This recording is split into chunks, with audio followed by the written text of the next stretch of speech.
नमस्कार दोस्तों, मेरे चैनल में आप सभी का स्वागत है। आज के इस वीडियो में हम आप लोगों को सिविल सेवा परीक्षा यूपीएससी के बारे में जानकारी देंगे। इसमें ज़्यादातर लोग पूछते हैं कि आईएएस कैसे बने, लेकिन इसमें बहुत सारी सेवाएं होती हैं, आईपीएस, आईएफएस, आईआरएस। तो इसके बारे में पूरी जानकारी देंगे, तो वीडियो को पूरा देखना। और यदि आप चैनल पर नए हैं तो चैनल को सब्सक्राइब करना, वीडियो को लाइक करना, बेल आइकन प्रेस करना, जिससे मेरी आने वाली महत्वपूर्ण वीडियो आप लोगों तक आसानी से पहुंचती रहें। दोस्तों, सिविल सेवा भारत की सबसे प्रतिष्ठित सेवाओं में से एक है। यह आपके सपनों की मंजिल है। इस मंजिल को पाने के साथ साथ आपको इसकी सही जानकारी होना भी बहुत ज़रूरी है। हम इस वीडियो में आपको सिविल सेवा परीक्षा के बारे में विस्तार से बताएंगे, जिससे आप सही रणनीति बना सकें। तो वीडियो को पूरा देखना। संघ लोक सेवा आयोग ग्रुप ए व ग्रुप बी अधिकारियों के लिए परीक्षा लेती है। ये परीक्षा 24 अखिल भारतीय सेवाओं और केंद्रीय सेवाओं के लिए ली जाती है। चयन के लिए यूपीएससी में 3 चरण होते हैं। यूपीएससी में 3 चरण होते हैं। पहला चरण है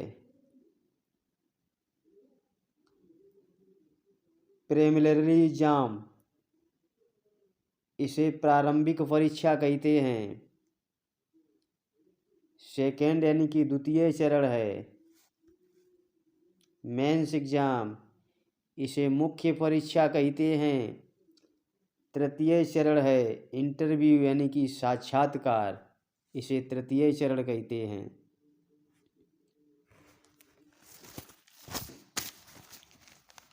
हर वर्ष मई या जून के महीने में प्री परीक्षा आयोजित की जाती है। प्री परीक्षा क्वालिफाइंग होती है।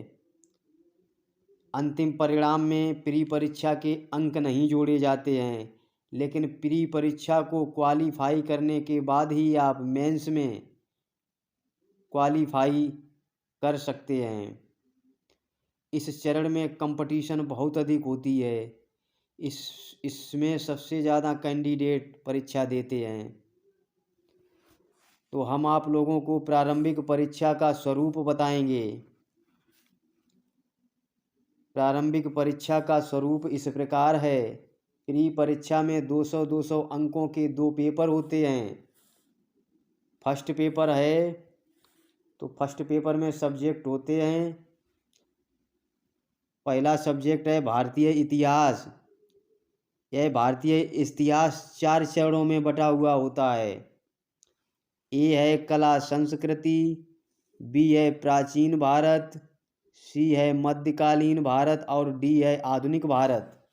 ये भारतीय इतिहास है, ये 4 चरणों में डिवाइड होता है। इनमें से प्रश्न पूछे जाते हैं। इसके बाद दूसरा सब्जेक्ट भूगोल आता है। इसमें विश्व का भूगोल और भारत का भूगोल पूछा जाता है। तीसरे में भारतीय राज्य व्यवस्था पूछी जाती है, तीसरा सब्जेक्ट है। और चौथा सब्जेक्ट है अर्थशास्त्र और सामाजिक आर्थिक विकास के बारे में पूछा जाता है। पांचवा सब्जेक्ट पर्यावरण एवं जैव विविधता से है। और छठा सब्जेक्ट, इसमें समसामयिक मुद्दे पूछे जाते हैं। इसके बाद सातवां सब्जेक्ट है विज्ञान और प्रौद्योगिकी, इससे संबंधित प्रश्न पूछे जाते हैं। इसके बाद आता है सेकेंड पेपर यानी कि प्री एग्ज़ाम का सेकेंड पेपर। तो सेकेंड पेपर में पैराग्राफ होता है, यानी कि अनसीन पैसेज होता है। इसमें उसी से संबंधित जो प्रश्न होते हैं उसी में से छांटने होते हैं। और इसके बाद दूसरा जो सब्जेक्ट होता है सेकेंड पेपर में लॉजिकल रीजनिंग, इसमें आपकी तार्किक क्षमता को पहचाना जाता है। प्री परीक्षा के 2 महीने बाद इसका रिजल्ट आता है।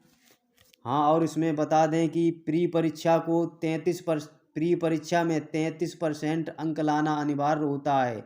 इसके अंक अंतिम परिणाम में नहीं जोड़े जाते हैं, लेकिन जब आपके 33% नंबर होंगे तभी आप मेंस में बैठ सकते हैं। प्री परीक्षा का 2 महीने बाद रिजल्ट आता है और इसमें क्वालीफाई करने वाले 12 से 15% लोग ही मेंस में बैठते हैं। अब इसके बाद आता है मेंस एग्ज़ाम। तो मेंस एग्ज़ाम के बारे में मैं आपको जानकारी देता हूँ कि मेंस एग्ज़ाम, इसमें पूर्णांक होता है 750 अंक का, और प्री एग्ज़ाम क्वालीफाई करने के बाद इसमें आपको मेंस एग्ज़ाम का एक एप्लीकेशन फॉर्म भरवाया जाता है, जिसे DAF यानी कि डिटेल एप्लीकेशन फॉर्म कहते हैं। इसे डिटेल एप्लीकेशन फॉर्म कहते हैं। इसमें कैंडिडेट को अपनी personal detail, educational detail, background, अपने ऑप्शनल विषय की जानकारी और वैकल्पिक विषय चुनना होता है। और इसमें सेवा का क्रम भी भरा जाता है, जैसे सेवा का क्रम IAS, IPS, IFS और IRS, ये क्रम भी भरा जाता है, जिससे आपको रैंक के अनुसार सेवा में चयनित किया जाता है। आप मुख्य परीक्षा सितंबर से अक्टूबर के मध्य तक होती है मुख्य परीक्षा में, और इस मुख्य परीक्षा में 9 विषय होते हैं। जो मेंस एग्ज़ाम होता है उसमें 9 विषय होते हैं, यानी 9 पेपर होते हैं, 9 पेपर होते हैं। तो इसमें प्रत्येक पेपर 3 घंटे का होता है और एक दिन में 2 पेपर होते हैं। इस प्रकार ये मेंस एग्ज़ाम लगभग 5 से 6 दिन तक चलता है। इसमें मुख्य सब्जेक्ट होते हैं, फर्स्ट पेपर में इंग्लिश लैंग्वेज पूछी जाती है, जो 300 मार्क की होती है। इसमें बेसिक जानकारी, इंग्लिश की बेसिक जानकारी और ग्रामर आदि पूछी जाते हैं।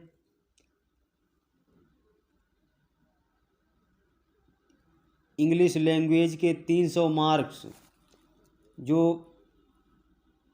मेन परिणाम होता है, अंतिम परिणाम होता है, ये नंबर नहीं जोड़े जाते हैं, लेकिन इसमें 75 से 90 अंक लाना अनिवार्य होता है। यदि आपके 75 से 90 अंक नहीं होते हैं तब आपकी अगले पेपर की कॉपी चेक नहीं होती है, यानी कि आपकी जो बचे हुए पेपर हैं, यदि आप इंग्लिश लैंग्वेज में 75 से 90 अंक नहीं लाते हैं तब आपके पेपर चेक नहीं होंगे। सेकेंड पेपर होता है भारतीय भाषा का।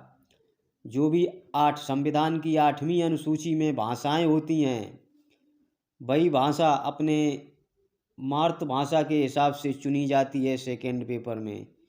तो सेकेंड पेपर उसी भाषा का होता है। थर्ड पेपर निबंध लेखन का होता है। और फोर्थ पेपर जो है, इसमें GS पूछी जाती है, और इसमें GS के 4 पेपर होते हैं और प्रत्येक पेपर 250 अंक का होता है। GS फर्स्ट पेपर, इसमें भारत तथा विश्व का इतिहास और भारत तथा विश्व का भूगोल पूछा जाता है। भारतीय समाज के बारे में पूछा जाता है, भारतीय संस्कृति के बारे में पूछा जाता है, विकास के मुद्दों के बारे में पूछा जाता है, शहरीकरण के बारे में पूछा जाता है, महिला सशक्तिकरण के बारे में पूछा जाता है। ये GS फर्स्ट पेपर में पूछा जाता है। इसी प्रकार सेकेंड पेपर में, GS सेकेंड पेपर में भारतीय राज्य व्यवस्था, संविधान, गवर्नेंस, सामाजिक न्याय, विकास और अंतर्राष्ट्रीय संबंधों के बारे में पूछा जाता है। इसी प्रकार GS थर्ड पेपर में, इसमें अर्थव्यवस्था, कृषि, विज्ञान, प्रौद्योगिकी, पर्यावरण, जैव विविधता तथा आपदा प्रबंधन आदि से संबंधित प्रश्न पूछे जाते हैं। इसी प्रकार GS फोर्थ पेपर में, इसमें इथिक्स से संबंधित प्रश्न पूछे जाते हैं। यह पेपर अभ्यर्थी के निर्णय लेने की क्षमता की जांच करता है और इसमें भावनात्मक अभियोग्यता की परख करता है यह पेपर एथिक्स का। इसके बाद आपको वैकल्पिक विषय इसके बाद वैकल्पिक विषय आता है। इस वैकल्पिक विषय के 2 पेपर होते हैं 250 नंबर के। तो इसमें आपने जो भी स्नातक में पढ़ा है वही विषय वैकल्पिक विषय के रूप में भरना होता है। इस प्रकार मुख्य परीक्षा 1750 अंक की होती है। मुख्य परीक्षा में सफलता के बाद आपको अंतिम चरण यानी कि साक्षात्कार के लिए बुलाया जाता है। जब आप मुख्य परीक्षा में मेंस में सफल हो जाते हैं तब आपको इंटरव्यू के लिए बुलाया जाता है। यह तीसरा चरण और अंतिम चरण होता है। इसमें 275 अंक का पूर्णांक होता है इंटरव्यू में और इसमें पर्सनालिटी टेस्ट की महत्वपूर्ण भूमिका होती है। आपकी फिजिकल यानी कि पर्सनालिटी टेस्ट इसमें मेन होता है। तो दोस्तों मैंने सिविल सेवा परीक्षा यूपीएससी के बारे में बहुत ही सरल तरीके से जितना हो सकता था सरल तरीके से आप लोगों को समझाया है। तो वीडियो को लाइक करना, चैनल को सब्सक्राइब करना।